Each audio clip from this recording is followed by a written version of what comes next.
Okay, so there are a couple things you're going to need to get started on your grid project. So the first thing we need is some tape, and then we need to make sure we have our pencil, eraser, your grid paper that has 4 by 6 1-inch boxes, and then you need your photograph that we printed a while back. I'm just going to use this one of a duck that I have found.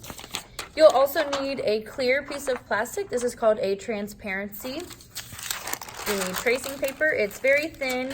It is see-through, but it's got a light, almost frosting on it. So we can still see through it pretty well, but it's not as vibrant as the original by looking at the picture by itself.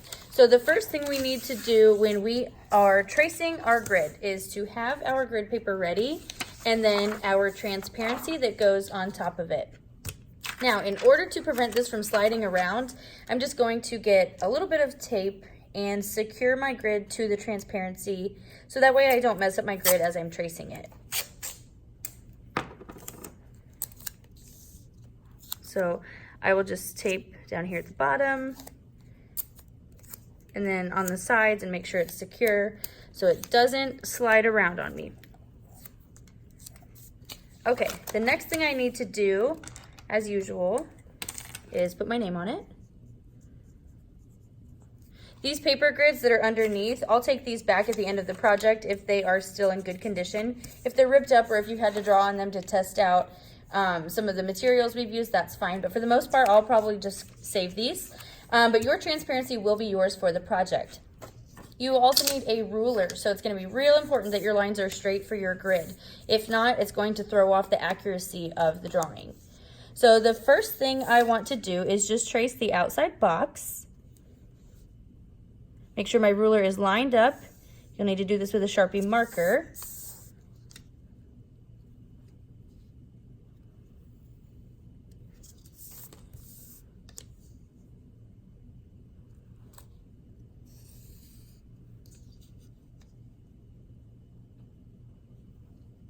And then now I need to do all of the lines on the inside.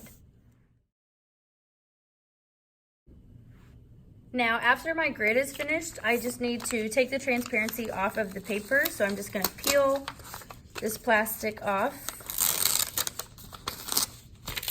And then I'm just gonna move my grid off to the side for now because I don't need it, but I do need my tape. So I'm gonna take that off of the grid before I forget. Or if it doesn't come off well and it starts to do this, just get a new piece of tape. So maybe that's what I'll do. I'll grab a couple new pieces of tape and then I will secure my grid to my photograph. So it's up to you to figure out where you want your grid to be covering your photograph. So I'm gonna tape my picture to the grid. I can choose where I want it. So if I want the back end of the duck in there, like with the feathers back here and everything, and I want the beak to be cropped, I can do that. Or I can slide this over to make sure that the beak is completely in the picture. But I'll move it a little bit so the beak and most of the tail are in it. And then I don't want that to slide, so I'm gonna hold it in place and then tape my photo to the plastic. And then what I wanna do now is trace all of my contour lines. So I need to make sure I am doing this with a Sharpie pen. You really wanna get in there with all of your small, fine details. So this is basically where you just trace every single thing you see, every change in line, every little texture that appears, all the different spots where values change, you can trace all of those things. So I'm gonna start out with my contour line.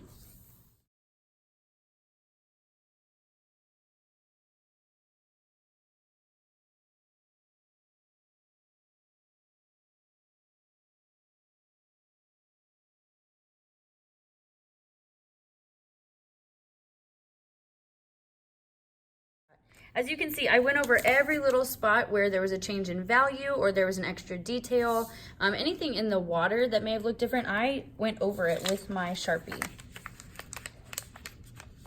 So now I'm just gonna take this off and you can see each of these details from the duck. So it's gonna be a little easier to see if you put it over a piece of paper or white paper, toned paper if you have it, or even your tracing paper, you will see more clearly everything that should be included in your grid. So this is what you're going to copy accurately.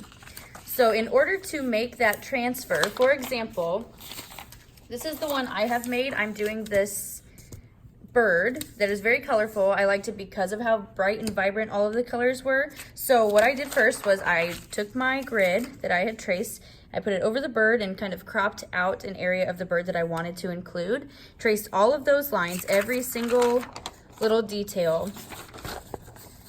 And then after that, I take my plastic grid and I put it over tracing paper, over my grid, and then I line it up, include my square, and then basically I ignore the grid now and I do every other little detail that I see.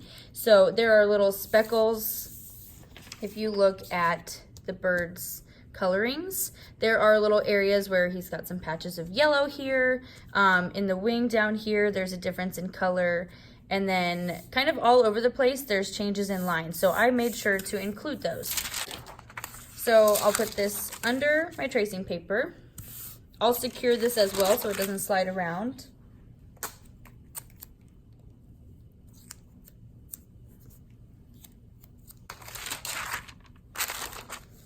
And I'm just gonna fold back over my tape here where it's hanging off.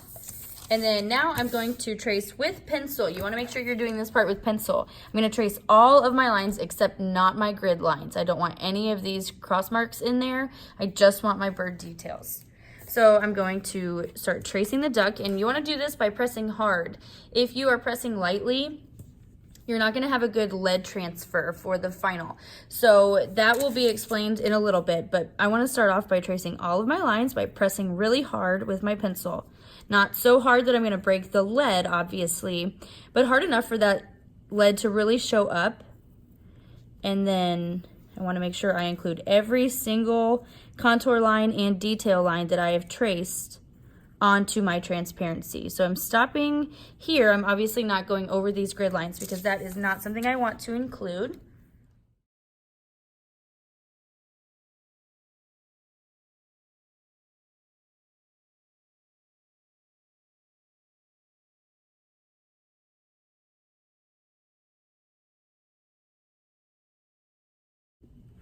So now that I have traced the whole duck drawing onto my tracing paper, it should match accurately and exactly to my grid. So I don't need the grid now, so I just move that off to the side. And then you have to flip your paper over and you can see that the duck is now backwards. The only way to get a successful lead transfer is to completely copy every single line you've just traced onto the back as exactly as possible. If you get out of your lines even a tiny bit, the lead is not going to transfer because it's not in the same spot. So essentially what happens is we trace the entire thing on the front, the entire thing on the back, so it's an exact line. And then when we go to do this on the final paper, say I am doing mine on gray paper, if I were to trace this bird, but pretend it is this duck paper, if I'm doing this bird, now I have lead on the front. You can see it's kind of got that shine on the front. I also have my lead on the back, and all of my lines are exact. Nothing's out of place. Then I'm going to line this up, make sure everything's in my box, line up the box really nicely with my paper, and then you want to press really hard and go back over your lines one more time, one final time, and this copies your drawing onto the final project paper. It should be exact and you shouldn't have any problems as long as your lines are lined up exactly on the front and the back side. So for right now, I'm just going to show what the sample of the head looks like. And as you can see, the lead that's on the back, as I push hard on it, is now transferring to my final paper.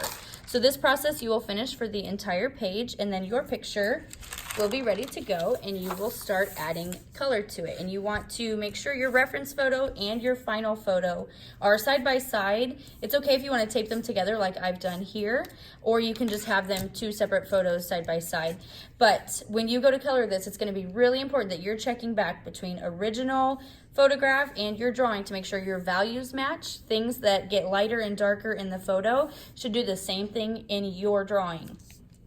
go back to what we've learned about value and layering colors and blending them with white, gray, and black to achieve those matching values. See what you need to do to go over them to make them true to the original photograph. And then this is what we will be working on for the next few classes.